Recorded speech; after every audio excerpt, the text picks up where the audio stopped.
Bonjour Éric Zemmour, Bonjour, bienvenue sur Livre Noir. merci. Et puis merci de nous avoir accordé cet entretien exclusif, puisque je crois que ça fait plusieurs années que vous n'avez pas donné ce type Ça, c'est le moins qu'on puisse dire. Voilà, alors on va essayer aujourd'hui de mieux vous connaître, de mieux vous comprendre. Et puis c'est l'objectif de l'émission, de découvrir un peu des nouvelles facettes de votre personnalité. Alors, conformément à la tradition de cette émission, je vais commencer par une citation. Et en fait, c'est vous qui me l'avez fait connaître, cette citation. Elle est de Jacques Bainville, qui vous ressemble par certains aspects. Il était écrivain, essayiste, historien. Alors, Journaliste. journaliste également, bien sûr, pardon. Pourquoi si bien prévoir et pouvoir si médiocrement? J'ai toujours eu le tort de ne pas viser assez haut, excès de fausse modestie, fausse fierté, méfiance exagérée de soi-même, sentiment d'impuissance. Alors, vous aviez utilisé cette citation dans un article du Figaro récemment, et certains commentateurs se sont dit, mais est-ce qu'il ne fait pas allusion à lui-même? Est-ce qu'ils avaient raison?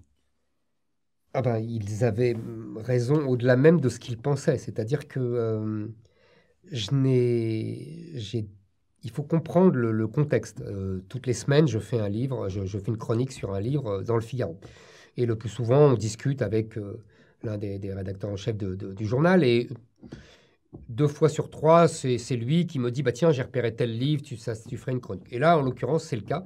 Et il me dit, c'est une biographie de Bainville par un des spécialistes, Christophe Dickès, qui est vraiment le grand spécialiste vivant de Bainville. Et donc, je dis, bah, avec plaisir. En plus, j'ai lu énormément de livres de Bainville, donc je suis chez moi, quoi. Je suis en terrain de connaissance. Donc, je lis ce livre. Et à la fin de la biographie, je découvre que quelques temps avant sa mort, Bainville est très dépité sur son existence et tout, et qu'il dit, voilà, il dit cette phrase-là, que je ne connaissais pas, que j'ai découverte dans cette En lisant biographie. cette biographie. Alors évidemment, vu les pensées qui m'agitent, vu les pensées qui agitent aussi beaucoup de gens qui m'en parlent, vu l'échéance qui nous attend, vu le contexte politique, je pense effectivement Bainville que j'admire parce que, entre autres, pas que pour ça, il a, dans son livre célèbre Les conséquences politiques de la paix, annoncé dès 1920 tout ce qui allait se passer dans les années 30 et tout ce qui allait nous conduire à la guerre avec Hitler et avec l'Allemagne, etc., et à la défaite finale. Je me dis, évidemment, je ne peux pas ne pas m'identifier à cet homme que j'admire et me dire que moi aussi, modestement, j'ai depuis 20 ans annoncé, prophétisé, en vain pour l'instant, en disant, mais vous voyez, voilà ce qui va arriver. Et j'ai longtemps pensé que cela suffisait.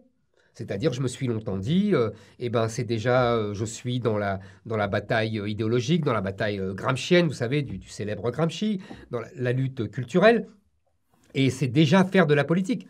Je continue d'ailleurs de le penser. Mais là, en voyant les états d'âme et les regrets de Jacques Bainville, qui dit, vous ne l'avez pas cité, mais j'aurais dû être dans le bureau de Vergennes. Vergennes, c'est le grand ministre des Affaires étrangères De Louis de Louis XVI.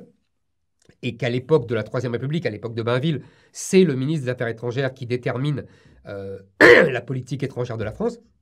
Effectivement, je ne peux pas ne pas penser à moi dans les mêmes circonstances et à me dire, oui, alors peut-être qu'il faut passer à l'action parce que la prévision, la prédiction, même la prophétie ne suffit pas. Mais évidemment, donc je ne pouvais pas ne pas partager cette réflexion. Alors, avant de rentrer dans le vif de cet entretien, j'invite bien sûr ceux qui nous regardent, ceux qui nous écoutent, à s'abonner à notre chaîne YouTube. C'est simple, c'est gratuit, c'est un simple clic en bas à droite de la vidéo, mais ça nous aidera beaucoup en augmentant notre audience et donc notre indépendance. Alors, si cet entretien vous plaît, eh bien, commentez-le massivement, partagez-le, likez-le, et puis pour nous aider à propager cette vidéo, n'oubliez pas qu'il faut la diffuser au maximum parce que l'algorithme de YouTube ne nous est pas, il faut le dire, le plus favorable.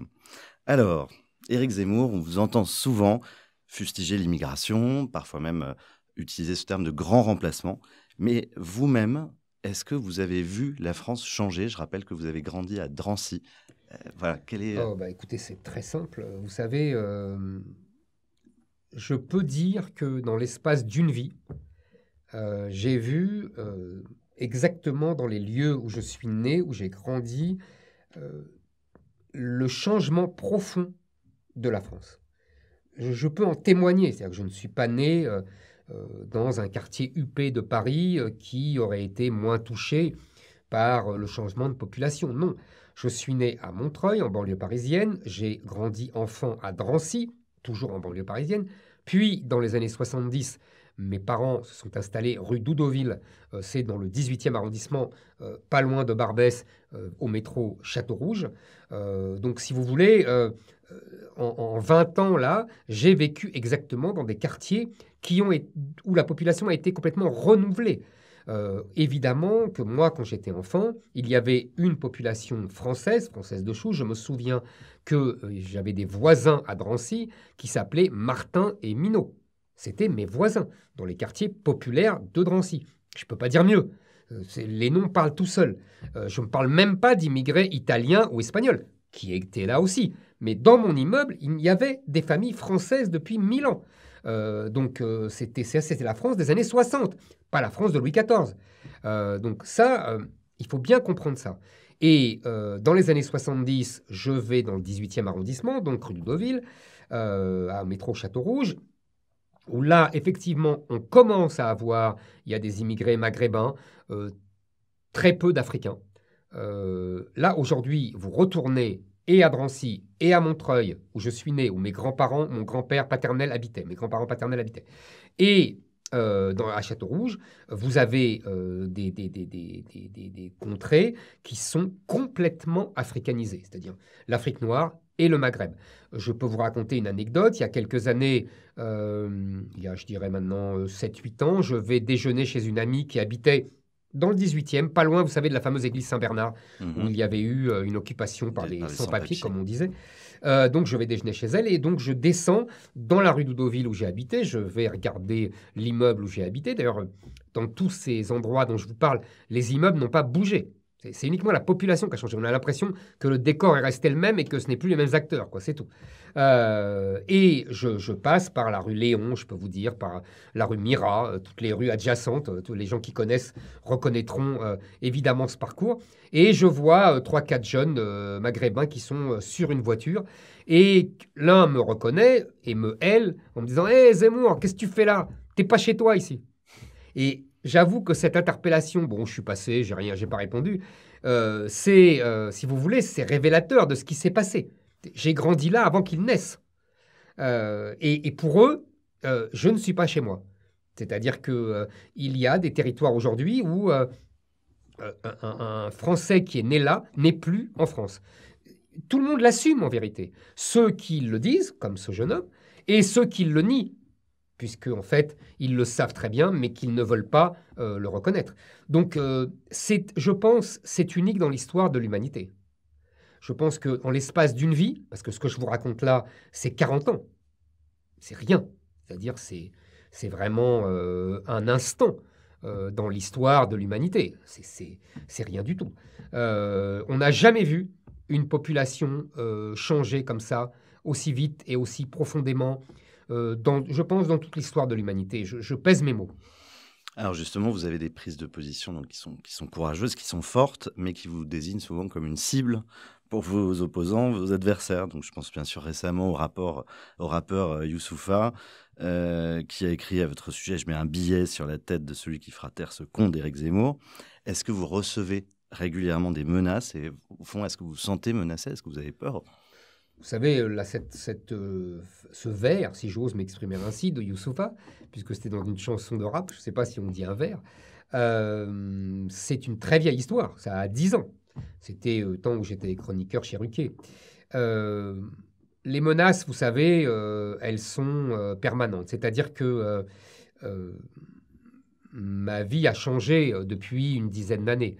Moi, j'aime marcher, j'aime prendre le métro, je suis quelqu'un qui aime me retrouver seul pour réfléchir, etc. Et donc, je peux de moins en moins le faire. C'est-à-dire que je suis régulièrement interpellé, alors soit de façon agréable, chaleureuse, la plupart du temps c'est cela, mais aussi je suis invectivé, insulté, évidemment toujours par les mêmes, c'est-à-dire soit des jeunes gens issus de l'immigration maghrébine ou africaine, soit de façon plus rare, mais qui existent, des jeunes militants d'extrême gauche. On le Antifa, reconnaît à leur allure, à leur etc. Et en général, je suis soit donc invectivé, soit insulté, soit même molesté. J'ai déjà été frappé dans la rue, dans le métro, etc. Donc, vous vous souvenez de l'anecdote qui a été répandue partout parce que mon agresseur s'est filmé. C'était la première fois, lors du premier confinement, le printemps 2020, et lorsque le président de la République m'a appelé, mais c'était arrivé très fréquemment avant. Depuis des mois, ça arrivait tout le temps. J'ai même un type qui m'a frappé à vélo, voilà, qui m'a laissé d'ailleurs pendant 2 minutes sur le carreau. Donc, si vous voulez, depuis, j'avais été protégé après les attentats de Charlie. Mhm. Donc en 2015, et puis la préfecture de police m'avait retiré la protection. Et là, depuis je dirais, octobre 2020, je suis de nouveau sous protection policière. Donc voilà, c'est ma vie quotidienne, quoi. Je me suis adapté à ça. Alors, on va parler un peu de vous. Vous êtes le fils de Lucette, qui était mère au foyer, et de Roger Zemmour, ambulancier. Euh, Qu'est-ce qui a fait dans votre éducation, grâce à eux, que vous êtes devenu Éric Zemmour? Quelles valeurs ils vous ont transmis? Oh, c'est assez simple, je dirais. D'abord, le culte du travail, de l'école. C'était chez ma mère, c'était, je dirais même, le sacré au-dessus du sacré. C'était l'école. Il fallait que je sois toujours premier de la classe. Quand j'étais deuxième, elle me traitait de pouli d'or et elle me battait froid pendant quelques jours. Moi, j'ai vraiment été élevé comme ça. Elle me faisait réciter. Il fallait que j'apprenne tout par cœur, etc. J'avais de la chance, j'avais une très bonne mémoire, donc ça la ravissait. Les fables de La Fontaine, les leçons, etc. Ça, c'est une première chose. Je dirais les traditions familiales, les réunions familiales. Vous savez, ce sont des familles, on en parlera peut-être, mais qui venaient d'Algérie, donc des familles Ouais. méditerranéennes, des familles qui sont très attachées à la famille, aux traditions, où la religion est imprégnée par en fait les traditions familiales. Et puis, du côté de mon père, je dirais l'amour de l'histoire de France, de la littérature. L'admiration est perdue pour les grands écrivains français, pour la langue. Par exemple, mon père admirait le général de Gaulle pour la première raison, c'était son français admirable. Après, il pouvait discuter de la politique. Mais de toute façon, le général de Gaulle avait un a priori favorable car il parlait un français extraordinaire. Et pour mon père, c'était le signe que ce type était vraiment supérieur. Et puis, évidemment, donc l'amour de la langue, de la littérature. Il vénérait Victor Hugo, il vénérait... mon père avait un calepin sur lequel il inscrivait des citations de grands écrivains français. Et puis, évidemment, l'amour de la France, de l'histoire de France, une espèce de vénération pour l'histoire de France et pour la France qui était une espèce de peuple au-dessus qui donnait le là à l'humanité. Alors que votre Moi, j'étais élevé comme ça. Et votre arrière-grand-père, peut-être, ne parlait pas français encore? Alors mon grand-père encore parlait français, mais il parlait certainement mieux arabe que français. Il avait une orthographe très folklorique, une syntaxe très approximative. Mon père, déjà, on voit que l'école avait fait son travail, parce qu'il avait une orthographe remarquable, il écrivait très bien, ma mère aussi. Vous voyez, déjà, ils avaient été éduqués en Algérie. Bon. Mais effectivement, mon arrière-grand-père, j'ai connu mon arrière-grand-père maternel, mais alors, j'ai pas souvenir la langue qu'il parlait. J'étais trop petit. Il est mort centenaire. J'ai un souvenir qu'il n'avait pas de numéro de sécurité sociale. C'est ça qui m'avait frappé quand j'étais petit. Il n'avait jamais été malade. Mais à part ça, il avait fait la guerre 14. J'avais mes deux arrière-grands-pères qui avaient fait la guerre 14. L'un dans les Dardanelles, parce qu'on envoyait souvent les pieds noirs là-bas dans les Dardanelles, et l'autre à Verdun. Et qui avaient survécu l'un et l'autre Absolument. L'un et l'autre avaient survécu. Alors, j'avais aussi un grand-oncle qui avait survécu à Verdun. Mais alors là, lui, il avait abusé de l'agneau. Oui. Parce que alors là, il était vraiment Pour en aller au piteux combat, état. oui. Mais je me souviens très bien. Je me souviens, mais vous savez, c'est normal. J'ai grandi dans les années 60 quand j'étais enfant. Et moi, quand j'étais enfant, j'étais fou déjà d'histoire, de politique et tout ça. Et donc, ça me passionnait tout ça. À la table familiale, ils racontaient la guerre 14, la guerre 40, la guerre d'Algérie. Ils avaient été... toute cette génération avait plongé dans l'histoire comme peu de générations l'avaient fait. Ils avaient tout connu. Et donc, évidemment, moi, j'ouvrais grand mes oreilles. J'adorais rester à la table des adultes et pas aller jouer avec les enfants parce que c'était passionnant. Et vos parents étaient nostalgiques de l'Algérie perdue, de ce paradis abandonné. Alors là, je vais vous dire, je sais qu'il y a beaucoup d'enfants de pieds noirs qui vous diraient oui, mais moi, je vous dis non. J'ai vécu au milieu de gens qui n'étaient absolument pas nostalgiques de l'Algérie, qui même... moi, j'ai entendu mon grand-père dire « Je bénis le général de Gaulle de nous être obligés à partir ». Vous savez, il faut bien comprendre ce qui se passait en Algérie. La plupart des gens étaient très pauvres. La plupart des pieds noirs étaient très pauvres. En plus, nous, on était dans une situation ambivalente, c'est-à-dire qu'on n'était pas pieds noirs au départ. Vous savez, les pieds noirs, on fait souvent la confusion. Les pieds noirs sont des gens qui ont colonisé l'Algérie, qui sont venus de France. Nous, on était là, on a été colonisés par la France.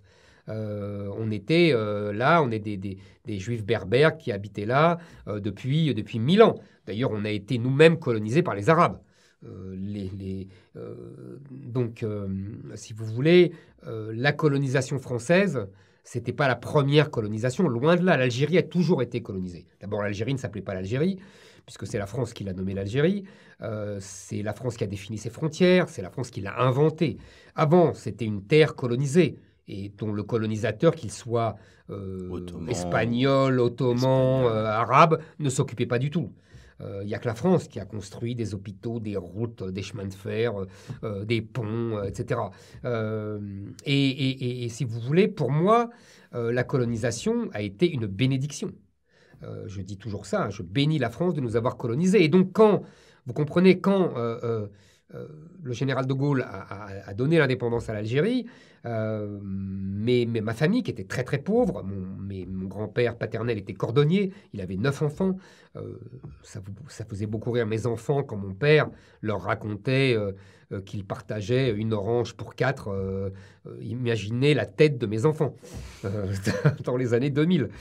Ils riaient beaucoup de leur grand-père, ils se moquaient beaucoup. Moi j'étais entre les deux, vous voyez, j'ai entendu ces récits-là. Et puis, j'ai connu les débuts de la société de consommation dans les années 60. J'ai jamais vécu cette misère-là, hein, je vous rassure. Hein. Et pour mes parents, ça a été une bénédiction de venir en France.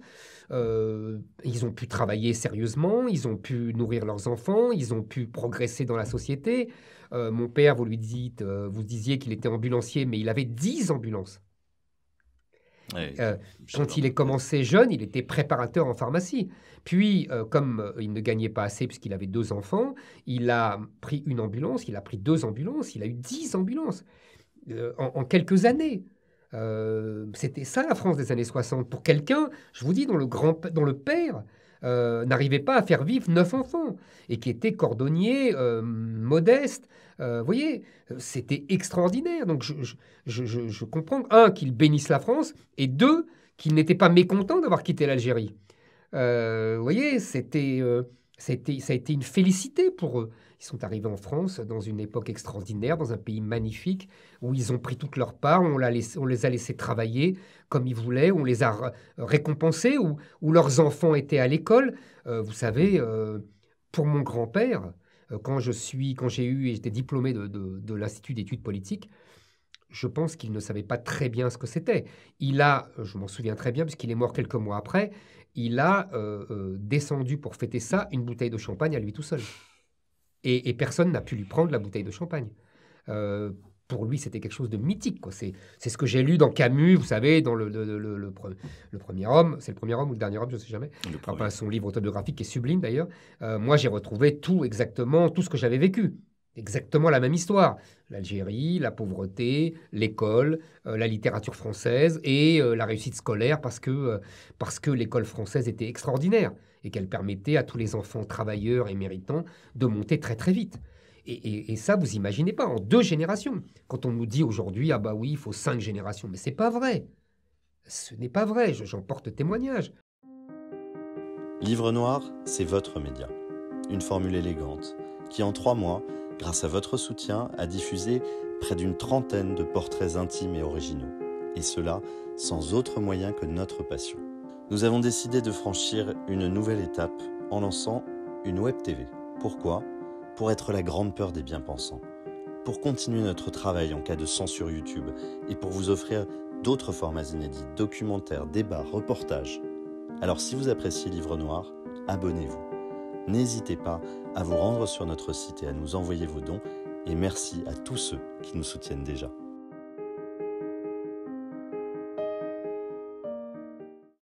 Alors j'ai découvert que Zemmour, Oui. en berbère, signifiait Olivier. Oui. Est-ce que vous êtes un homme de paix, Éric Zemmour ? Oui, ça signifie olivier en berbère, car vous savez, c'est un olivier très particulier.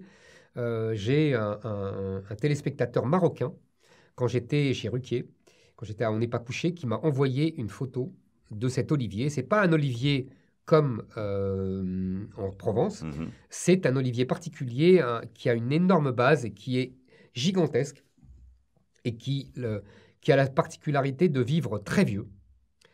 Centenaire, et qui a une autre particularité, je tiens toujours de ce charmant monsieur que je n'ai jamais vu, et qui m'avait écrit tout ça. Il m'avait dit, les femmes vont devant cet olivier pour raconter leur malheur. Je trouve ça très mignon. Et donc voilà, c'est ça, à Zemmour, en berbère. Et effectivement, je suis profondément un homme de paix. Je le pense vraiment, c'est pas par antiphrase, mais je suis un homme de paix au sens évidemment de la vieille devise, si tu veux la paix, prépare la guerre.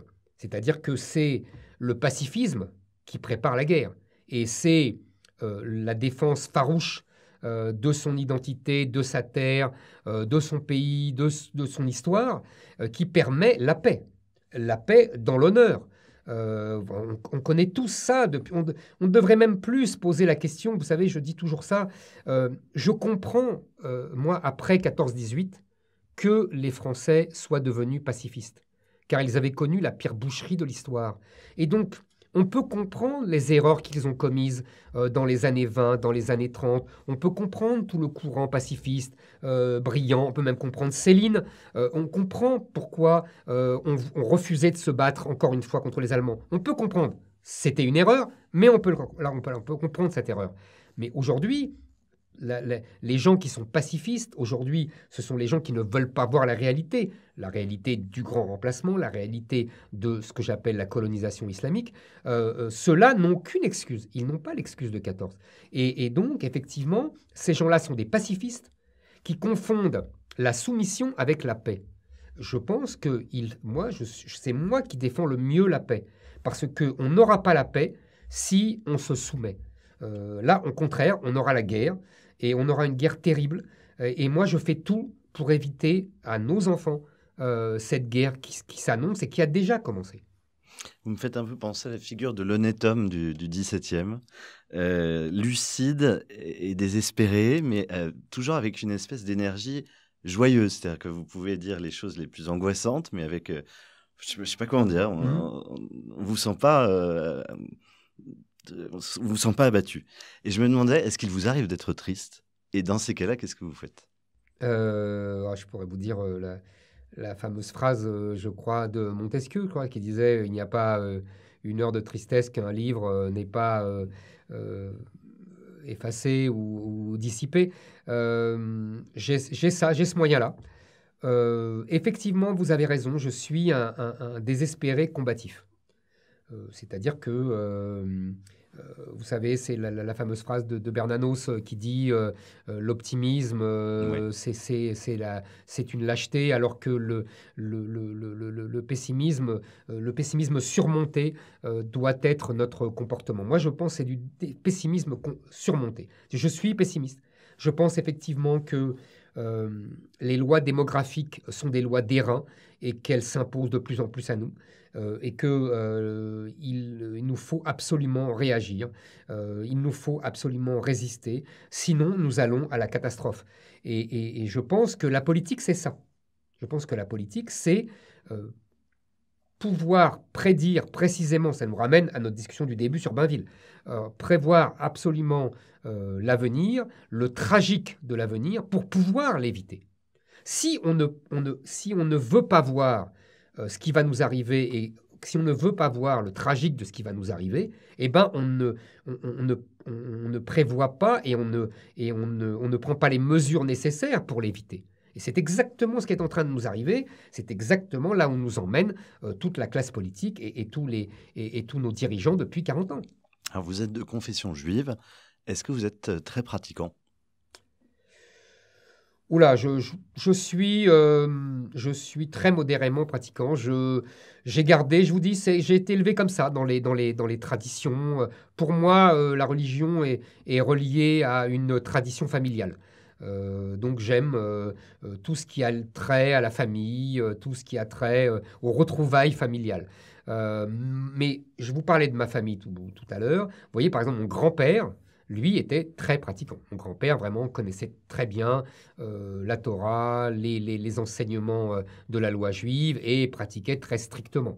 Petit à petit, on a édulcoré la pratique, mais c'est assez logique. Je pense que moi, c'est ce que je pense que c'est les conséquences de la francisation. C'est-à-dire que si on avance dans l'étude des religions, c'est assez simple. Il y a la religion juive qui est une orthopraxie, c'est-à-dire que c'est une religion qui repose sur la pratique très stricte de commandements très définis et qui définissent toute votre vie. Vous devez manger ceci, pas manger cela, faire ceci, faire cela. Il y a 613 commandements. Vous voyez, c'est pas rien. Et moins pour les femmes, je crois. Et il y en a... Non, c'est pas qu'il y en a moins pour les femmes. Non. C'est que simplement les femmes sont considérées comme représentantes. Elles perpétuent la tradition, puisque dans la structure traditionnelle familiale, c'est elles qui tiennent la famille. Donc, comme moi, j'ai toujours pensé que la religion juive est d'abord une religion pour préserver la famille. Donc, vous voyez, imaginez le rôle absolument décisif et fondamental qu'on alloue aux femmes. Voilà. Qu'est-ce que c'est que le catholicisme? Le christianisme, c'est justement, on part de la base du judaïsme et on édulcore et on réduit les considérations pratiques pour mettre le projecteur sur l'amour et sur la foi. C'est-à-dire qu'on part de la loi, avec un L majuscule, et on va petit à petit vers la foi, et l'amour subvertit la loi. C'est une vraie dialectique, d'ailleurs, très intéressante entre les deux religions, qui a donné la modernité. Et je pense que, vous savez, c'est la fameuse réflexion de saint Paul, à qui on vient dire, est-ce que les nouveaux chrétiens doivent se circoncire? Et qui dit, non, c'est la circoncision du cœur. Pour moi, le christianisme par rapport au judaïsme, c'est ça. Et donc, évidemment que quand on est en France, quand on vient en France, j'allais dire, vous allez comprendre, c'est un néologisme évidemment, mais on christianise sa pratique religieuse. C'est-à-dire qu'on s'arrache à une pratique très stricte et très rigoriste pour atténuer, pour alléger le poids de cette pratique. C'est la logique assimilationniste. Ça ne veut pas dire qu'on se renie, ça ne veut pas dire qu'on est apostat, ça ne veut pas dire qu'on renonce à sa religion, ni même qu'on se convertit. On peut se convertir, mais c'est une autre démarche. Mais vous voyez, je pense que c'est la logique de la France et du christianisme. Et je pense que j'ai vécu tout bêtement cette évolution-là. Et en plus, dans une époque où, contrairement à aujourd'hui, je suis la dernière génération qui a vécu l'assimilation telle qu'on la vivait en France pendant des siècles, en particulier pendant le 19e siècle. Je vous donne un exemple. Dans mon enfance, un juif, même très pratiquant, ne sortait pas avec une calotte sur la tête. D'ailleurs, on disait calotte et non pas kippa, ça amuse beaucoup mes enfants. Vous voyez, on employait le mot français. Et même mon grand-père, qui était très religieux, mettait une casquette. Il aurait considéré ça comme une provocation inutile d'afficher comme ça sa religion dans l'espace public. C'est comme ça qu'on a été élevé.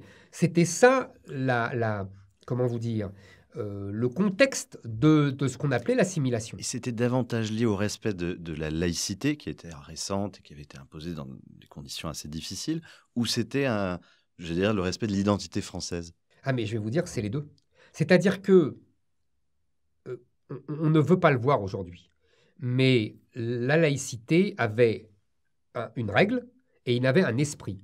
La règle, on la connaît, c'est la liberté religieuse et la neutralité de l'État. Mais l'esprit, c'est la neutralité des gens, qu'on le veuille ou non. On ne veut plus le voir aujourd'hui.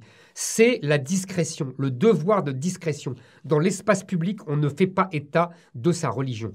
Pour une raison simple, que tous les démocrates peuvent comprendre. Le débat rationnel ne peut plus être rationnel si on met Dieu dedans. C'est assez simple à comprendre. Si, à partir d'un moment, l'argument ultime, c'est Dieu l'a dit, bah, la discussion est close. Donc c'est pour ça qu'on ne doit pas mettre Dieu dans l'espace public, tout bêtement. Et donc, vous avez tout à fait raison. C'est par respect de la laïcité telle qu'elle était comprise à l'époque par tout le monde. Parce qu'il y a eu un travail de déconstruction depuis les années 80 que j'ai bien observé, que j'ai vécu. Parce qu'évidemment, ça s'opposait à ce qu'on m'avait appris dans mon enfance. Tous les théoriciens modernes de la laïcité, tous les Baudelot et compagnie, qui nous ont expliqué que la laïcité, ce n'était que la liberté religieuse. C'est faux. C'est faux. Ces gens-là ont éclairé uniquement le texte. C'est parce que Briand n'avait pas besoin de le rajouter que il y avait le reste. Bon. Et c'était aussi le respect de l'identité française. Vous avez tout à fait raison. C'est-à-dire que la France était chrétienne. Et donc, d'ailleurs, mes parents adoraient la beauté des églises, etc. Et par exemple, je vais vous donner, pour vous dire jusqu'où on allait. Au XIXe siècle, quand on construisait des synagogues, vous remarquerez, les synagogues sont derrière des façades d'immeubles. Pourquoi? Parce que le paysage devait être uniquement composé d'églises. C'était une règle imposée par Napoléon III, qui était pourtant ô combien philosémite, par la Troisième République, etc. Ce n'est pas une règle vichiste, hein, loin de là. Et que les Juifs, évidemment, respectaient à la lettre. Donc c'était ça. Vous voyez, c'est tout un cadre. C'est ça la conception de la laïcité française. C'est au-delà de l'article 1 et l'article 2 de la loi de 1905. Donc le premier changement de ce point de vue architectural, c'est peut-être la mosquée de Paris, construite en 1920, qui elle s'assume pleinement. Absolument. Avec un style oriental. Absolument. Mais vous avez raison. C'est pas le style, oui, c'est le fait de ne pas se mettre derrière une façade d'immeuble. Ça, c'est très choquant. Et pourquoi l'islam est également une orthopraxie? Absolument. Pourquoi l'islam a plus de mal aujourd'hui à s'assimiler? Est-ce que c'est parce que l'islam a été wahhabitisé dans les années 70-80, ou est-ce que c'est lié à quelque chose d'autre, de plus fondamental? Je pense que d'abord, le salafisme, le wahhabisme, c'est le retour à l'islam des origines. Le salaf, ça veut dire ancêtre. Il faut arrêter avec ça. Il faut arrêter de nous faire croire qu'il y a un islam qui n'était pas le salafisme. Il peut y avoir des musulmans qui ne sont pas salafistes, ça bien sûr, mais l'islam, c'est le salafisme.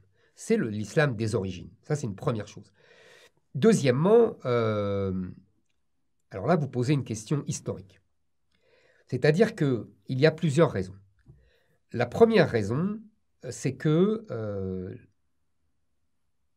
le judaïsme a vécu depuis le 2000 ans en terre européenne et qu'il a toujours été une minorité qui a dû composer avec la majorité qui était chrétienne et qui était inspirée de culture grecque. D'ailleurs, le judaïsme lui-même a été fécondé par la culture grecque. C'est la grande rivalité intellectuelle dans l'Antiquité romaine entre la philosophie grecque et la religion juive.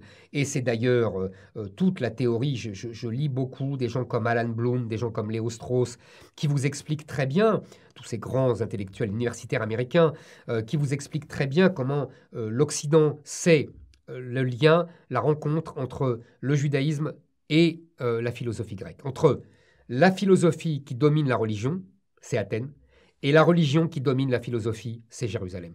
Et cette rencontre-là, qui n'est pas sans affrontement, mais cette rencontre-là donne l'Occident et donne le christianisme. Et Rome dans tout ça. Et c'est Rome la synthèse de ça, Ce évidemment. serait Et d'accord, Rome, de ce point de vue. le premier Rome, c'est-à-dire la Rome antique, et la Rome chrétienne, évidemment. Et donc, on voit bien tout ça. Donc, l'islam est un judaïsme qui n'aurait pas accepté d'aller au bout de la fécondation grecque. Vous voyez, il y a le formidable livre de Guggenheim là-dessus, Mont-Saint-Michel. voilà, merci. Au Mont-Saint-Michel. Aristote au Mont-Saint-Michel. Aristote au Mont-Saint-Michel, merci. Qui explique très bien comment l'islam du Moyen-Âge accepte l'héritage grec quand il s'agit de médecine et le refuse quand il s'agit de philosophie. Tout simplement parce que l'islam ne veut pas que la philosophie prenne le pas sur la pratique religieuse. Et ne veut pas accepter l'interprétation. Alors que les Juifs qui ont perdu leur terre, qui ont été chassés par les Romains, par Hadrien qui a détruit Jérusalem, sont obligés, selon moi, de réinventer une autre religion qui s'accroche uniquement au texte et à l'interprétation du texte. Et donc là, alors que vous avez tout à fait raison, au départ, l'islam, c'est un judaïsme retrouvé, après la grande transgression chrétienne, de l'incarnation et de l'amour. D'ailleurs, c'est ce qu'explique Marcel Gauchet dans son livre Le désenchantement du monde. Mais avec une différence déjà, c'est que, un, il n'y a pas de prosélytisme, et deux, il y a le droit de l'interprétation. Et la troisième différence, c'est que l'islam est chassé d'Occident, et à part l'Espagne qu'ils vont conquérir et qu'ils vont coloniser pendant 7 siècles. Donc là, il y a déjà une histoire différente. Et là, je peux vous dire, moi, ce qui s'est passé vraiment. En Algérie, déjà, c'est avant le salafisme, c'est avant tout ça. En Algérie, qu'est-ce qui se passe? Et là, c'est mon histoire. Les Français arrivent donc en 1830, 1840. Les familles juives mettent leurs enfants à l'école française, y compris les filles, pas les musulmans. En 1865, Napoléon III propose aux juifs et aux musulmans, on ne le dit jamais, un senatus consulte, c'est comme ça qu'on disait, qui permet à tout individu qui accepte d'abandonner son statut personnel, j'expliquerai ce qu'est le statut personnel, de devenir citoyen français. Juifs et musulmans à égalité. Il y a quelques milliers de juifs qui le font. Il faut dire qu'ils sont très peu nombreux, les juifs en Algérie déjà. Et quasiment aucun musulman. En 1870, les juifs d'Algérie obtiennent le décret Crémieux qui leur donne la citoyenneté française en échange de l'abandon du statut personnel. Les musulmans ne l'ont pas parce qu'ils le refusent, alors que les juifs d'Algérie l'acceptent. D'ailleurs, certains, et en particulier les rabbins, ne le voulaient pas. Et je vais vous expliquer pourquoi. Et c'est la pression d'une partie des juifs d'Algérie et aussi des juifs de France, le consistoire qui avait été installé par Napoléon, etc., qui les pousse à accepter. Les musulmans refusent. Qu'est-ce que c'est ce statut personnel? On est au cœur du sujet. Le statut personnel, c'est le fait... des droits traditionnels. C'est le fait, pour les juifs comme pour les musulmans, puisque ce sont deux orthopraxies, d'être régentés par leurs droits religieux. Puisque l'islam, comme le judaïsme, ce sont d'abord une loi, avec un L majuscule. En droit civil uniquement, en revanche, c'est ça? Bien sûr, en droit civil, c'est-à-dire le mariage, l'héritage, la vie, quoi. Ce que je vous ai dit. Donc c'est un droit. C'est une loi avec un L majuscule. Le judaïsme comme l'islam. Abandonner le statut personnel, ça veut dire que la loi avec un L majuscule ne régit plus votre vie de tous les jours et que vous vous soumettez au code civil français, en l'occurrence napoléonien. C'est ça que les juifs acceptent, c'est ça que les musulmans refusent. Après la guerre 14, la France va de nouveau le proposer aux musulmans. Ils vont de nouveau refuser. Donc quand on dit aujourd'hui, à la suite de la propagande du FLN et de la propagande de l'extrême gauche, que les juifs ont eu un sort privilégié par rapport aux musulmans en Algérie, c'est faux. Ils ont eu un sort privilégié car ils ont accepté de renoncer à leur statut personnel. C'est pas pour une autre raison. Et donc, après, d'ailleurs, les fameux accords Blum-Violette, vous savez, en 1936, là, il y a déjà un renoncement de la République. Parce que le rapport Blum-Violette accordait la citoyenneté française aux musulmans d'Algérie, même s'ils ne renonçaient pas à leur statut personnel. Et c'est pour ça que les pieds noirs ont protesté et ont obtenu l'abolition de ce projet de loi français socialiste. C'est ça toute l'histoire, qu'on ne raconte jamais. Et donc aujourd'hui, quand vous savez, les fameux sondages qui disent est-ce que vous pensez que la charia est supérieure à la loi de la République, et qu'une majorité de jeunes musulmans dit oui, les chrétiens sincères, croient que ça veut dire « Ah oui, la loi naturelle est au-dessus de la loi de la République ». Les chrétiens s'identifient à ça. Ils comprennent ça comme « Ah oui, mais moi aussi je comprends, après tout, il y a des lois au-dessus de la loi de la République, la loi de la vie, etc. » Mais ils se méprennent. Ils pensent, comme dit Rémi Brague, que l'islam est un christianisme pour les Arabes. C'est une naïveté. Il ne s'agit pas de la loi naturelle. Il s'agit de la loi au sens où je vous l'ai dit, c'est-à-dire la loi avec un L majuscule, la loi droit, la loi code juridique, la loi code civil. C'est ça que ça veut dire. Et ça ne veut pas dire du tout la même chose. Et là, les chrétiens se leurrent, ou veulent se leurrer, ou se leurrent par ignorance. Vous voyez, il faut bien comprendre ça. Et c'est le vrai problème que pose l'islam aujourd'hui. Que posait le judaïsme depuis toujours, qui a été réglé par Napoléon Ier en 1806, c'est-à-dire que Napoléon Ier leur a dit, c'est très simple, on était sous le régime du Concordat, hein, pas pour la loi de la laïcité, il leur a dit c'est très simple, vous avez des règles, il faut y renoncer si elles contreviennent à mon code civil. C'est ça la discussion de Napoléon avec le fameux Sanhédrin et les autorités juives. Et il ne leur laisse pas le choix. Et il leur dit, parce que, si vous voulez, dans le Talmud, il est écrit que on peut, par exemple, sauver la vie d'un juif, mais pas d'un non-juif, parce que c'est le samedi, etc. Et Napoléon leur dit, à partir de maintenant, vos compatriotes non-juifs sont vos frères, exactement, et que Paris, c'est Jérusalem. Et le Sanhédrin dit oui. Et on a le même problème aujourd'hui avec l'islam, qui écrit noir sur blanc qu'il y a une triple inégalité, en vérité, entre les musulmans et les non-musulmans, entre les hommes libres et les esclaves, entre les hommes et les femmes. Donc on met toujours en avant cette inégalité entre les hommes et les femmes, qui est évidemment importante, mais sans doute la plus importante, c'est entre les musulmans et les non-musulmans. C'est-à-dire qu'ils ne considèrent pas les Français comme leurs frères. En revanche, ils vont considérer les non-français musulmans comme leurs frères. C'est ce qui est écrit noir sur blanc dans le Coran. Il faut poser cette question aux musulmans français. Qui sont vos frères? Le problème, c'est que s'ils répondent « ce sont les Français non musulmans », ils contreviennent au Coran. Alors qu'est-ce qu'ils vont choisir? Je pense qu'ils vont les obliger à choisir. C'est toute la dialectique. Et c'est la dialectique des Juifs. Et les Juifs ont répondu à Napoléon « oui ». Les Français non-juifs sont nos frères à partir de maintenant. Vous voyez, ça a l'air rien, mais c'est fondamental. Qu'est-ce que vous pensez du propos de Patrick Buisson récemment? Est-ce que vous préférez une Lolita en string ou une femme voilée? Est-ce qu'il ne se leurre pas lui aussi à sa manière? Il est exactement le cœur de ce que je viens de dire. Le cœur. Je ne peux pas faire mieux. Patrick Buisson, je lui réponds parfaitement en vous expliquant ce que je viens de vous expliquer. Je pense qu'il se trompe. Volontairement ou involontairement, il ne comprend pas ce qu'est l'islam. Je répète, l'islam n'est pas un christianisme pour les Arabes. Et la Lolita en string est simplement mal élevée. Et il faut l'éduquer mieux.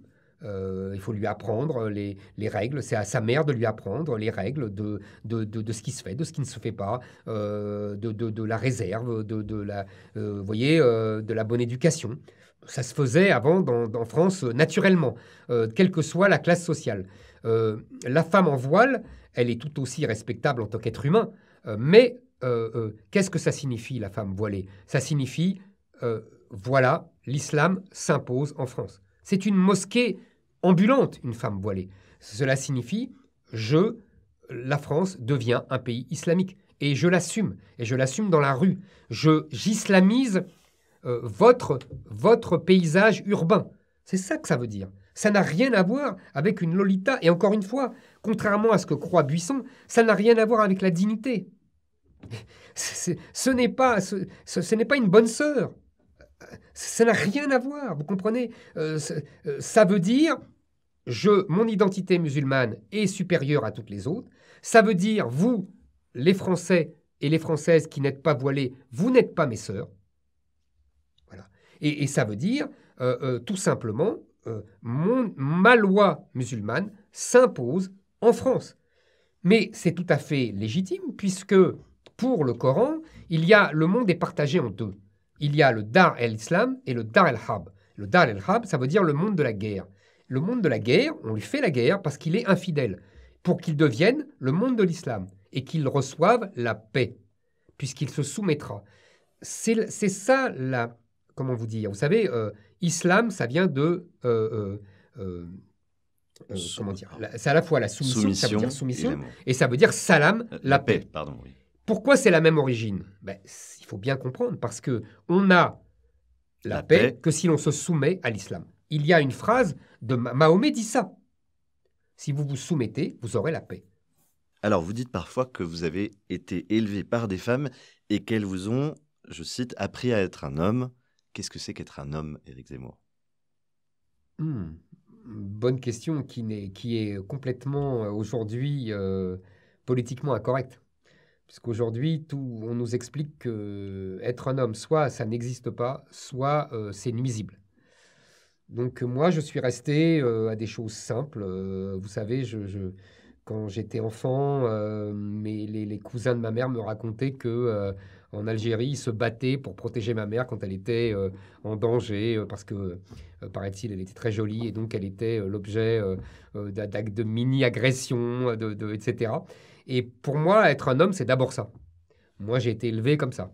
Il y a aussi le mythe, vous savez, français de la chevalerie, de l'amour courtois, le seigneur au pied de sa dulcinée qui se bat pour elle, qui porte l'étendard, etc. J'ai toujours été fasciné par ça et qui correspondait. Donc pour moi, être un homme, c'est tout ça. Aujourd'hui, on a un vrai problème, c'est que on a une idéologie féministe qui ne défend pas les femmes, qui ne défend même pas l'égalité, qui défend l'indifférenciation. Et quand on se bat contre l'indifférenciation, c'est-à-dire qu'on veut simplement dire qu'un homme est un homme et une femme, avec des qualités, des défauts, etc., et qu'après, chacun nuance ça, évidemment, à sa façon, on nous fait passer pour un misogyne, un affreux macho, un affreux réac. Moi, j'ai pas l'impression que ce soit le cas. Et au contraire, je pense que la plupart des femmes pensent la même chose. Imaginez que je suis une femme et que je vous dise, moi, Éric Zemmour, je ne peux plus vous regarder dans vos émissions parce que vous êtes un misogyne. Qu'est-ce que vous me diriez pour me rassurer? C'est même pas pour vous rassurer. Je ne tiens pas à vous rassurer. Je dirais simplement, être misogyne, c'est ne pas aimer les femmes. Je ne vois pas pourquoi. Qu'est-ce qui ferait dire que je suis misogyne? Il y a d'ailleurs des misogynes flamboyants. Jacques Brel était un misogyne flamboyant. Ce n'est pas, ça peut faire partie d'un folklore ou d'une souffrance. Moi, ce n'est même pas le cas. Je n'ai absolument rien contre les femmes. Je vous dis, mon seul adversaire, c'est ce féminisme indifférencialiste. Ce n'est pas différentialiste, c'est indifférencialiste. Et je pense que ce féminisme-là est absolument criminel et dangereux et totalitaire. Et maintenant, il faut pas se voiler la face, même si les militantes féministes professionnelles passent leur temps à se voiler la face sans mauvais jeu de mots. Qu'est-ce qui met en danger aujourd'hui les femmes ? Qu'est-ce qui est, quelle est la religion qui les voile, qui les enferme, qui leur interdit de porter des robes, quels sont les gens qui insultent des jeunes femmes qui sont en robe? Quels sont les gens qui crachent par terre quand une jeune femme est habillée de façon trop courte, enfin une jupe trop courte? Je ne parle même pas des agressions, des insultes, des viols, etc. Enfin, il faut arrêter. Je pense qu'aujourd'hui, l'homme qui défend le mieux et qui protège le mieux les femmes et qui est le moins misogyne du monde, c'est celui qui justement se bat contre l'immigration qui nous vient du sud de la Méditerranée, d'une civilisation qui enferme les femmes. Je vous ai dit tout à l'heure, il y a une triple inégalité à l'origine de l'islam qui définit l'islam. Et une de ces trois inégalités, c'est entre les hommes et les femmes. C'est le contraire du christianisme. C'est le contraire de la phrase de saint Paul. Vous savez, il n'y aura plus de juifs, il n'y aura plus de grecs, il n'y aura plus d'hommes, il n'y aura plus de femmes, il n'y aura plus d'hommes libres, il n'y aura plus d'esclaves, car tous seront rassemblés en Jésus-Christ. C'est la phrase de saint Paul, qui est l'antithèse de l'islam, puisque l'islam dit exactement le contraire. Donc notre civilisation, et c'est pas pour rien qu'il y a cette promotion des femmes dès le Moyen-Âge, dans les couvents, enfin je ne vais pas refaire Régine Pernoud, mais l'historienne a raison là-dessus. Il n'y a pas besoin d'être féministe pour dire ça. Vous voyez, c'est simplement une différence de civilisation. Moi, je sais à quelle civilisation j'appartiens. Je sais d'ailleurs que mes ancêtres venaient d'une civilisation où c'était différent. Donc je sais d'où je viens et je sais où je vais. Mais ça ne veut pas dire qu'on est obligé pour cela de se soumettre à tous les délires féministes. Et d'ailleurs, vous remarquerez, et c'est le dernier paradoxe, c'est que toutes ces militantes qui voient derrière tout homme, dès qu'il est blanc, hétérosexuel et plus de 50 ans, un violeur en puissance, la fameuse culture de viol. Alors là, quand l'agresseur ou le violeur est maghrébin ou africain, elles ont les yeux de chimène pour lui. C'est Caroline de Haas qui dit qu'il faut élargir les trottoirs et c'est d'autres qui vont traiter de racistes tous ceux qui vont se plaindre de ces agressions et qui vont désigner les agresseurs.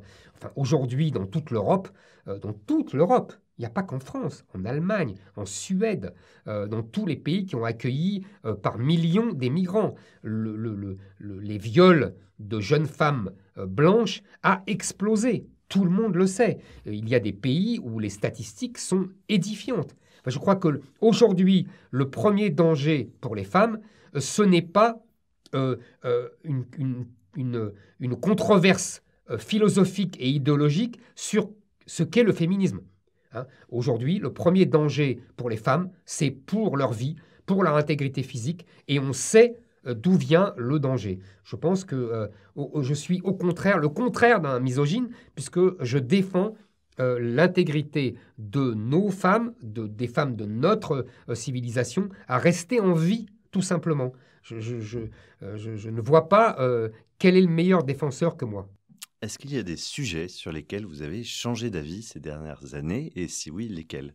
En découvrant un auteur ou simplement percuté par la réalité? Il y a des sujets sur lesquels je change d'avis, ou sur lesquels en tout cas j'hésite. Vous voyez, où je réfléchis, où j'essaye de tester d'autres idées, d'essayer de me provoquer moi-même. Il y a quelques semaines, par exemple, j'ai beaucoup choqué des gens en disant que je m'interrogeais sur la légalisation du cannabis.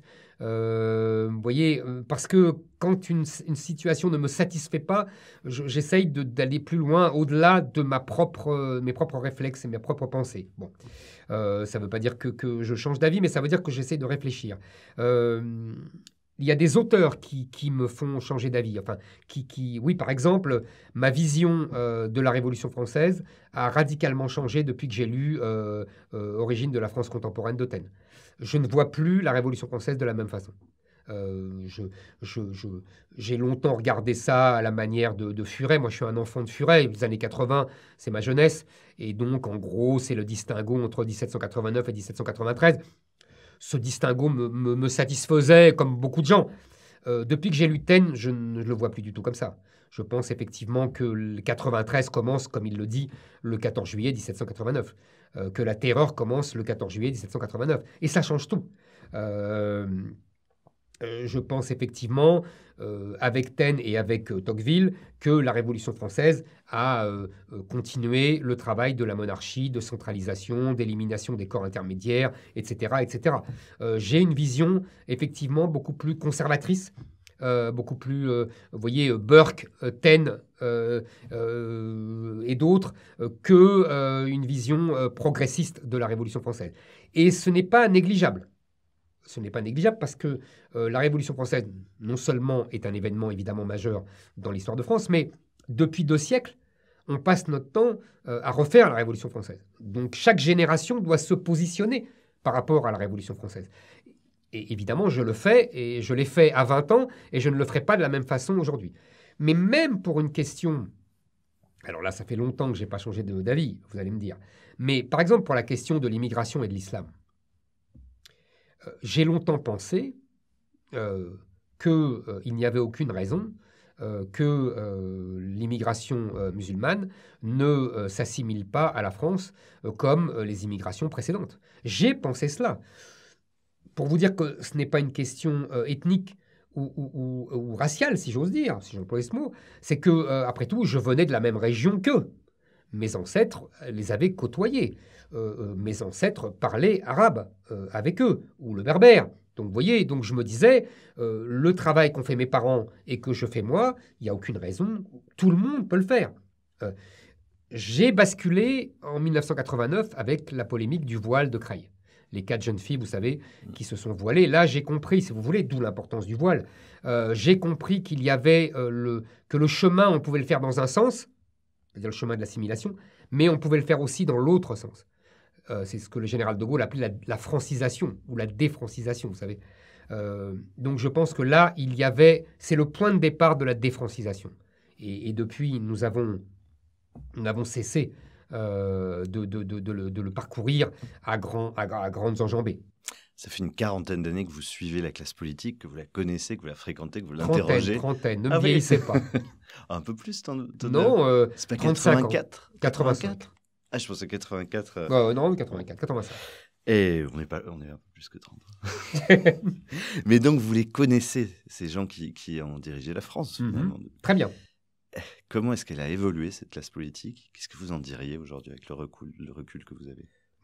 J'ai connu la fin des gaullistes historiques.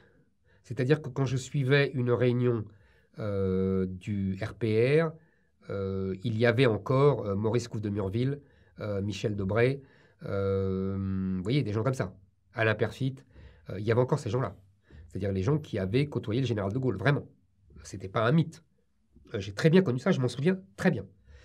J'ai connu aussi, évidemment, Valéry Giscard d'Estaing, très bien aussi, car le premier parti que j'ai suivi quand j'étais au Quotidien de Paris comme journaliste politique, c'était l'UDF.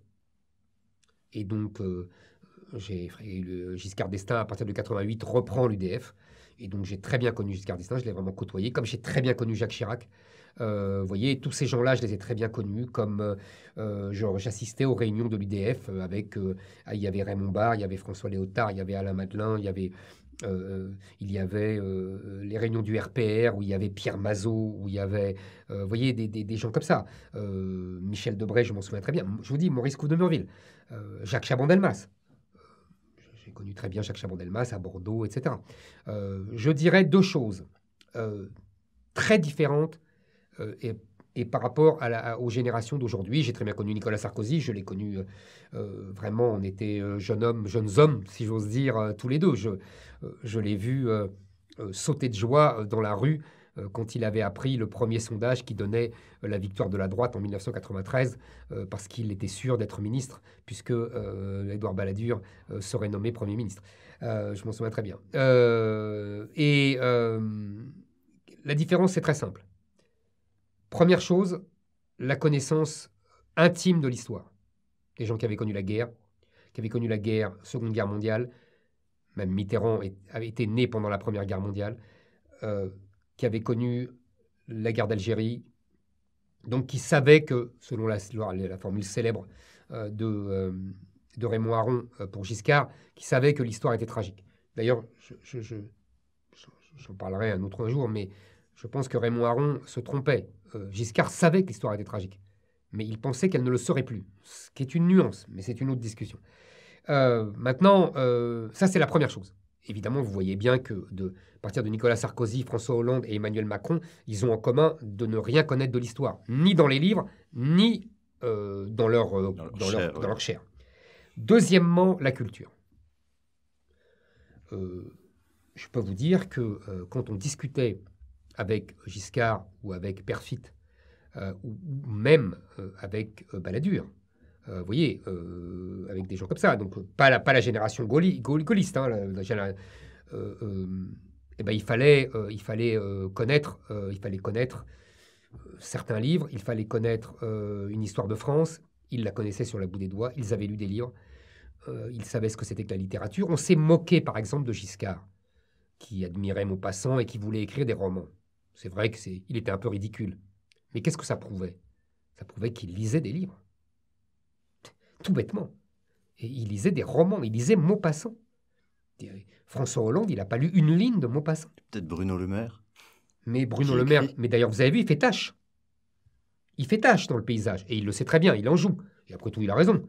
Mais vous avez tout à fait raison, c'est le dernier. Donc moi, j'ai connu ça, ces deux éléments-là. Je pense que c'est essentiel. Alors maintenant, je dirais que les conséquences, qu'est-ce que c'est? Les conséquences, c'est qu'ils ne comprennent rien à l'histoire qui est en train de se vivre. Tout simplement parce qu'ils n'ont pas, on parlait de Bainville dans le début de notre conversation, pourquoi Bainville prévoit ce qui va se passer dans les années 30? C'est parce qu'il connaît intimement l'histoire de l'Allemagne et de la France depuis 1000 ans. Et donc il sait que ça se répète. Et donc qu'est-ce qui se passe? Il va annoncer exactement tout ce qui arrive. Et il va gagner, si j'ose dire. Et là c'est le contraire. Comme ils ne connaissent rien du passé, ils ne savent pas que c'est en train de vivre. Ils ne connaissent pas, vous savez, la phrase terrible de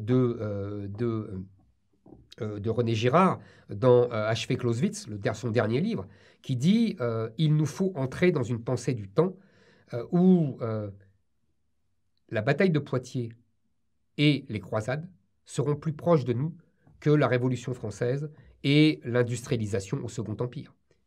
Cette phrase, pour moi, détermine tout ce qui est en train de nous arriver. Mais nos politiques ne la connaissent pas et ne veulent pas la connaître parce que tout simplement, ils ne veulent plus être dans l'histoire. C'est-à-dire qu'ils pensent que l'histoire n'est pas notre code. Vous savez, selon la phrase de Rabot de Saint-Étienne à la Révolution. Parmi les rares qui sont lucides, qui voient la montée des périls, pourquoi est-ce qu'ils n'agissent pas? Par lâcheté, tout simplement? Oui. Par peur des médias, par peur de leur carrière, par peur, vous savez, il y a des gens qui ont laissé leur carrière pour des choses anodines. Un Charles Millon, simplement pour avoir fait un accord avec le Front National en 98 au régional, c'était pas non plus le basculement de la France, il y a perdu sa carrière. Donc, si vous voulez, ils ont peur de ça, et puis ils ont peur de la révolte, des banlieues, et donc d'une situation qu'ils savent absolument imprévisible et incontrôlable. Une question maintenant, plusieurs commentaires nous ont demandé de vous la poser. Est-ce que vous êtes inquiet? Ils trouvent que vous ne parlez pas beaucoup des libertés publiques, de la défense des libertés publiques. Et voilà, je voulais vous poser la question, face au Covid et plus généralement à la liberté d'expression, etc. Est-ce que vous êtes inquiet pour les libertés publiques et quelles seraient vos propositions pour les défendre?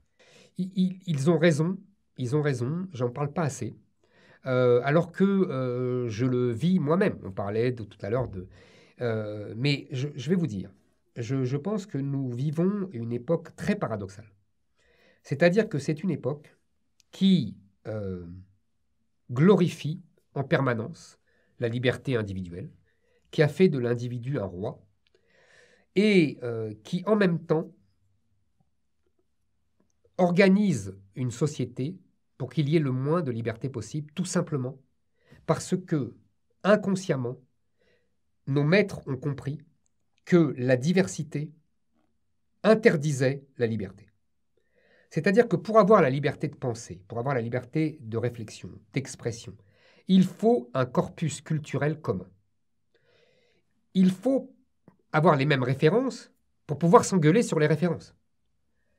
Je vais vous donner un exemple. Vous parliez de mon livre, la biographie de Bainville. J'ai découvert dans cette biographie que Bainville, donc historien de l'Action française, était ami d'Aristide Briand, chantre du pacifisme. Le naïf Briand. J'ai découvert dans ce livre, je l'ignorais, que Maurras était ami de Poincaré, président de la République française, et qu'ils se voyaient très souvent. Vous comprenez bien que ces gens-là étaient opposés sur le plan politique, intellectuel, idéologique, mais qu'ils avaient lu les mêmes livres, qu'ils avaient les mêmes références, qu'ils comprenaient les mêmes choses, et que donc on pouvait avoir toute liberté pour s'exprimer, qu'on ne comprend plus aujourd'hui, même dans ses excès, même dans sa violence, parce qu'ils avaient les mêmes références. Quand Léon Daudet, écrivain et élu de l'Action française, passait ses séances de la Chambre des députés à insulter Aristide Briand, il le traitait de tous les noms, avec une violence phénoménale. Il le traitait de macro, parce que le pauvre Briand avait eu une histoire avec une prostituée quand il avait 18 ans. Vous voyez, on en rit aujourd'hui. Bon. Mais l'autre savait très bien les références de Daudet. Et quand il se voyait, il pouvait en rire. C'est ça qu'il faut comprendre. Aujourd'hui, nous sommes exactement dans le sens inverse.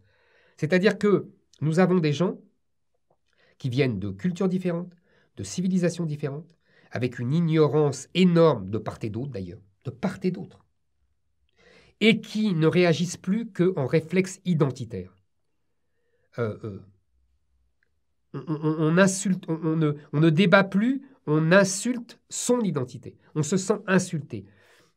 Moi, quand par exemple je critique l'islam, les musulmans se sentent insultés. Je n'insulte personne. Quand on critiquait les communistes, quand on critiquait le communisme, les communistes ne se sentaient pas insultés. Ils étaient furieux contre celui qui critiquait le communisme, mais ils ne se sentaient pas insultés. Et on ne disait pas, allez, pauvres communistes, qu'est-ce qu'on est dur avec le communisme. Non. Communophobe. Donc c'est ça la différence. Et donc, la loi organise l'absence de liberté. C'est tout le sens de toutes nos lois sur les discriminations. La loi Pleven, et puis toutes les lois qui ont suivi, sur LGBT, sur toutes les soi-disant incitations à la haine, soit incitations à la discrimination. La première chose à faire pour restaurer des libertés publiques, c'est d'abolir toutes ces lois. La deuxième chose à faire, c'est d'empêcher les associations qui défendent ces minorités, parfois infinitésimales, de saisir la justice. Ils n'ont pas un intérêt à agir, contrairement à... Vous savez, ça n'existait pas avant la loi Pleven de 72. Sous le général de Gaulle, ça n'existait pas. Sous la Troisième République, ça n'existait pas. Et pourtant, il n'y a pas de régime plus libéral, au sens propre du terme, qui respecte les libertés que la Troisième République. Ça n'existait pas. Il faut arrêter avec ça.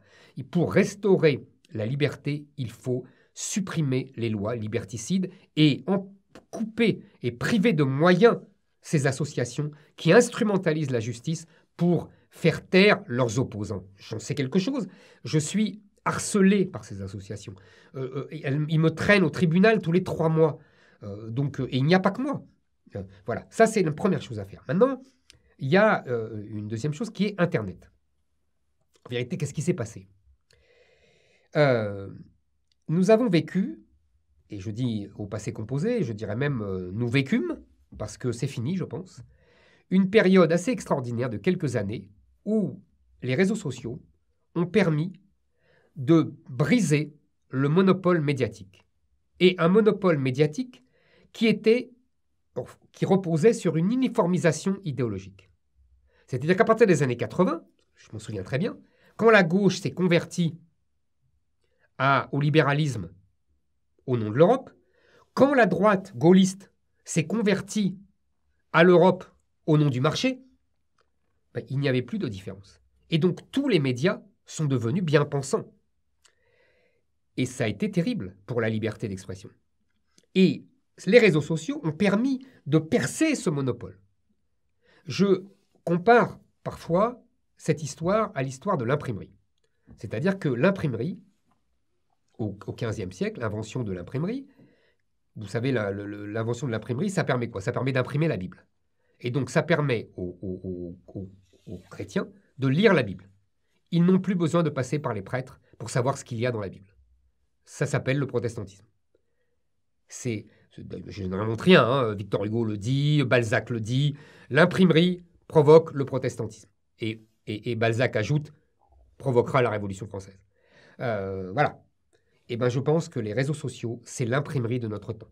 Et que les prêtres, ce sont les journalistes. Et que les prêtres sont furieux d'avoir perdu leur monopole. Et que donc, qu'est-ce qui se passe aujourd'hui? On est en train de casser les presses à imprimerie. Il ne faut plus qu'il y ait la liberté d'imprimer.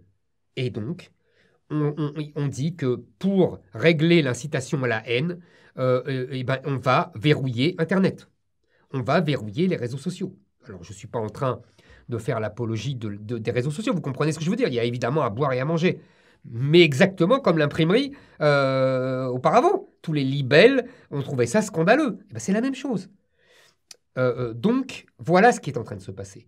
Et je pense que en 2021, en janvier 2021, le fait que Twitter a fermé le compte de Donald Trump est une date historique.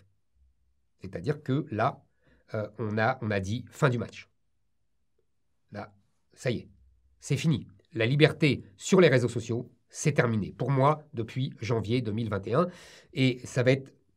Je ne sais pas ce qui va se passer pour la présidentielle française. Ils vont tenter, il y a une alliance entre le pouvoir macronien et les médias et tous les esprits bien pensants pour verrouiller Internet. Ça, c'est sûr. Je ne sais pas comment ils vont s'y prendre. Il y a déjà eu la loi Avia qui a été retoquée par le Conseil constitutionnel, mais ils vont retenter. Ça ne va pas arrêter. Ils vont prendre tous les prétextes. J'ai vu que lorsque le pauvre Samuel Paty a été égorgé par le Tchétchène, qu'est-ce qu'on a dit? On n'a pas dit c'est l'immigration, on n'a pas dit c'est l'islam, on n'a pas dit... non, on a dit c'est les réseaux sociaux. C'est extraordinaire. C'est la fameuse phrase sur l'idiot qui monte la lune et l'autre qui regarde le doigt. Bon, c'est un classique. Je reviens à la présidentielle. Très rapidement, quelles sont les forces et les faiblesses, à votre avis, des deux personnalités politiques les plus en vue aujourd'hui, Marine Le Pen et Emmanuel Macron? Bah, leur force, c'est leur faiblesse. C'est-à-dire leur force, c'est-à-dire que leur force, c'est qu'ils sont complices. L'un a besoin de l'autre, l'autre a besoin de l'un. Et donc, ils ont une complicité objective et subjective, c'est-à-dire que chacun se sert de l'autre pour écraser le reste. Et c'est leur faiblesse, parce que de plus en plus, Emmanuel Macron parle comme Marine Le Pen, et Marine Le Pen parle comme Emmanuel Macron. Ils sont déjà dans un combat de second tour. Ils ont oublié que dans la Ve République, c'est d'abord le premier tour qui détermine. On a des exemples fameux. Jospin en 2001, Balladur en 1994. On sait comment tout cela a fini. Alors, certains murmurent que vous pourriez penser à une candidature pour cette présidentielle. Je ne vais pas vous poser la question, ça n'a aucun sens au mois de juin. Mais est-ce que vous pensez... Parce qu'on vous voit souvent dans une attitude de sonneur de tocsin. Mais plus rarement dans une attitude de proposition. Est-ce que vous pourriez vous imaginer dans cette nouvelle peau? Bah, je n'ai pas de difficulté à m'imaginer puisque je le fais déjà.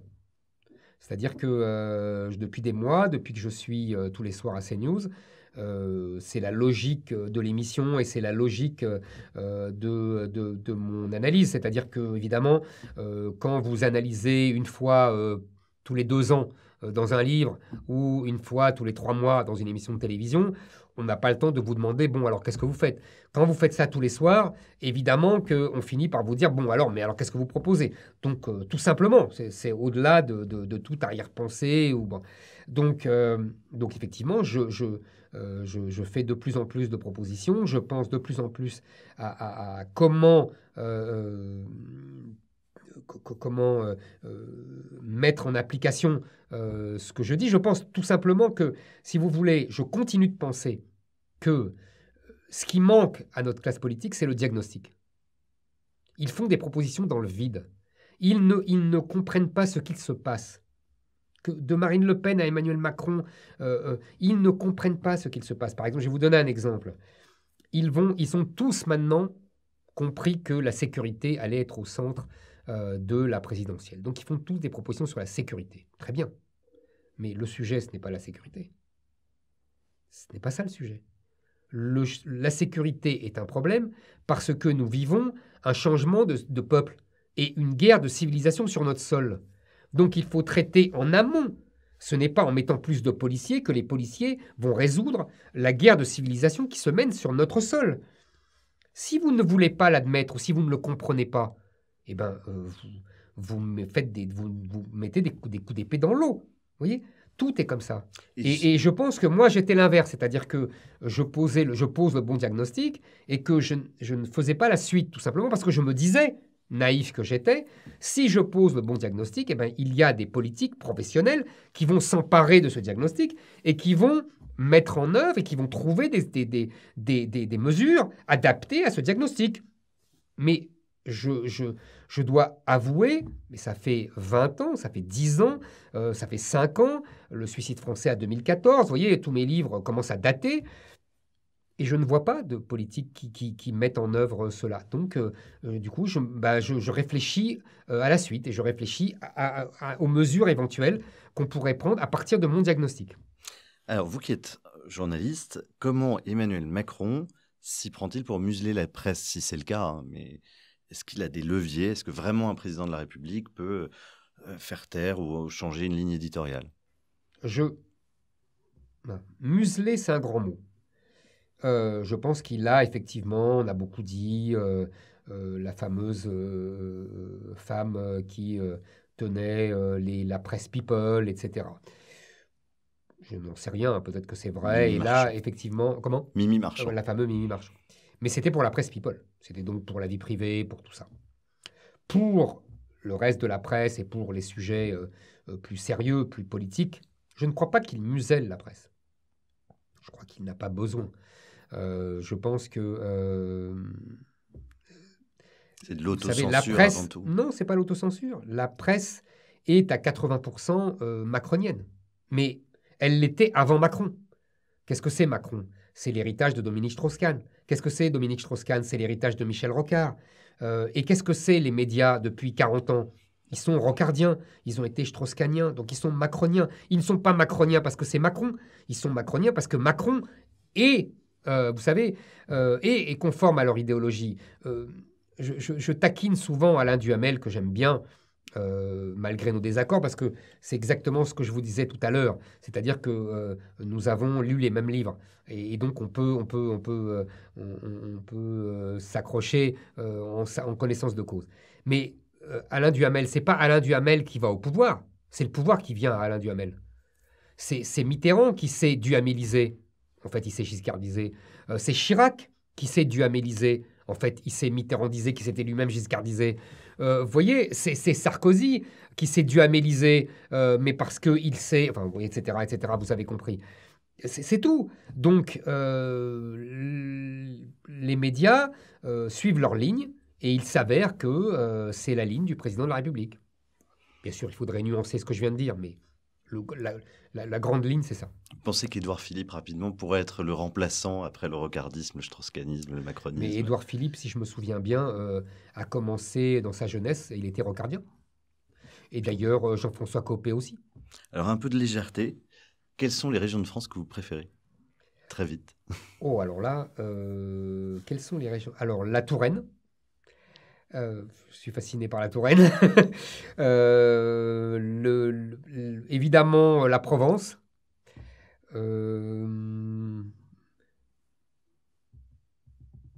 Et ce que je connais moins bien, mais qui me plaît bien, c'est le Pays Basque, le Sud-Ouest, etc. Mais je connais moins bien, donc j'ai besoin d'approfondir ma connaissance de ça. Vous avez de la chance de ne pas encore bien le connaître. Voilà, exactement. En revanche, les deux précédentes, je connais très bien. Autre question un peu légère, mais quelle est la fête en France parmi tous les jours fériés qui vous émeut le plus, à laquelle vous êtes le plus attaché? Noël. Quelle est la chose la plus émouvante qu'on ait pu vous dire, que ce soit au fil de CNews, les gens que vous avez rencontrés, ou tout simplement dans la rue, ou dans vos visites à la campagne, des gens qui ont été vous parler? Qu'est-ce qui vous a le plus touché? Beaucoup de jeunes qui m'ont dit grâce à vous, je me suis mis à lire tel auteur, tel auteur. D'autres gens qui m'ont dit j'ai compris ce qui s'était passé en France grâce à vous. Vous me donnez de l'espoir pour l'avenir. C'est paradoxal, hein, mais beaucoup de gens me disent ça. Et j'avoue que ça m'émeut beaucoup. Alors, sur un plan personnel, une fois, une dame est venue me dire j'ai vécu en Algérie dans le même immeuble que votre mère. Ah, c'est émouvant. Ah. Et elle se souvenait de... Très bien, elle m'a raconté. C'était sidérant. J'avais moi-même pas connu, parce que je ne suis pas né en Algérie et que je n'ai jamais mis les pieds en Algérie. Elle était assez émouvante, cette vieille dame. Alors, je vous donne l'occasion pour terminer cet entretien, parce que malheureusement, il y a une fin. Tout a une fin. Voilà, on approche des 1h30. Donc, justement, vous avez parfois des discours très apocalyptiques. Je pense à la conclusion du suicide français, pas le destin français qui est là, mais du suicide français. Je pense également à la tonalité de votre discours à l'occasion de la Convention de la droite. Et j'aimerais que vous puissiez dire à ceux qui nous écoutent quelque chose qui, finalement, comme disait Sioran, démentisse l'avenir. Il disait espérer, c'est démentir l'avenir. Voilà, est-ce que justement, pour changer de ce ton que vous pouvez avoir parfois, nous dire, avant de nous séparer, vous savez, d'espérance. je crois, il faudrait vérifier, mais je crois qu'Apocalypse vient du grec révéler la vérité. C'est vrai, c'est révélation. Voilà. Donc, je pense qu'apocalyptique, ça ne veut pas dire sinistre. Ça veut dire, voilà la vérité. Et je ne pense que l'on ne peut se défendre, qu'on ne peut combattre, qu'on ne peut que si l'on connaît nos ennemis, que si l'on connaît les dangers qui nous guettent.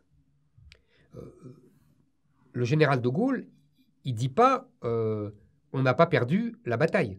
Il dit on a perdu une bataille, mais on n'a pas perdu la guerre. Eh bien, je dis exactement la même chose. Les autres disent il n'y a pas de bataille et on est en train de la gagner.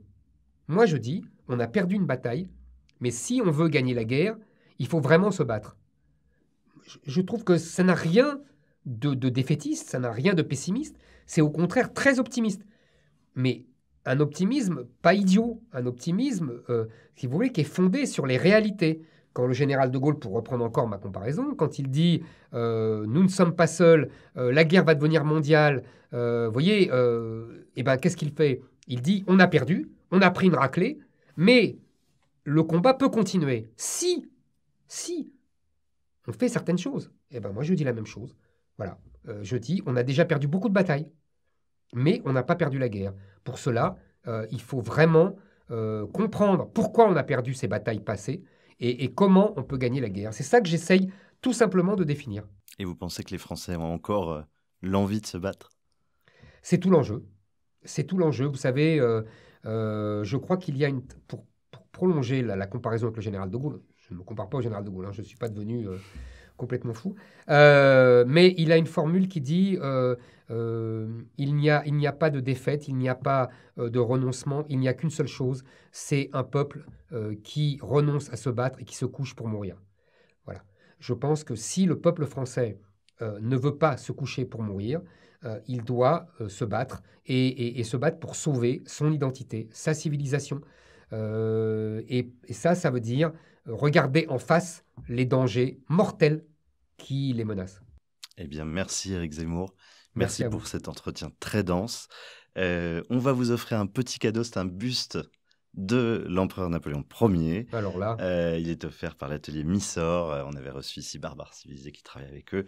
Donc voilà, ils avaient tenu à vous offrir ce buste. Vous les remerciez beaucoup de ma part. Bien sûr, on leur transmettra, puis vous verrez plus tard dans les images ce très beau buste qui apparaîtra. Et puis, nous venons de lancer un site internet de www.livrenoir.fr. Donc, n'hésitez pas à vous connecter, continuez à vous abonner, à nous recommander auprès de vos proches.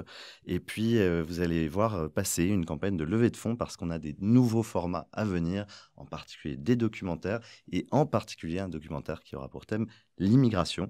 Donc, si vous voulez qu'on continue le beau travail qu'on a commencé, eh bien, n'hésitez pas à nous soutenir. Et puis, n'oubliez pas, nous sommes en podcast. Et à vous tous surtout, un très très bon dimanche.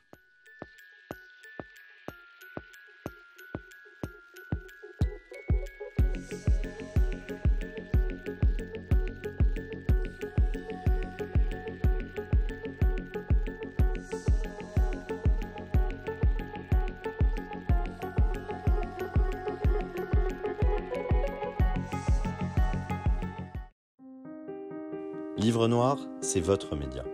Une formule élégante qui, en 3 mois, grâce à votre soutien, a diffusé près d'une 30aine de portraits intimes et originaux. et cela sans autre moyen que notre passion. Nous avons décidé de franchir une nouvelle étape en lançant une web TV. Pourquoi ?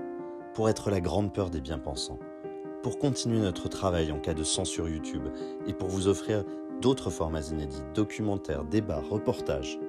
Alors si vous appréciez Livre Noir, abonnez-vous. N'hésitez pas à vous rendre sur notre site et à nous envoyer vos dons, et merci à tous ceux qui nous soutiennent déjà.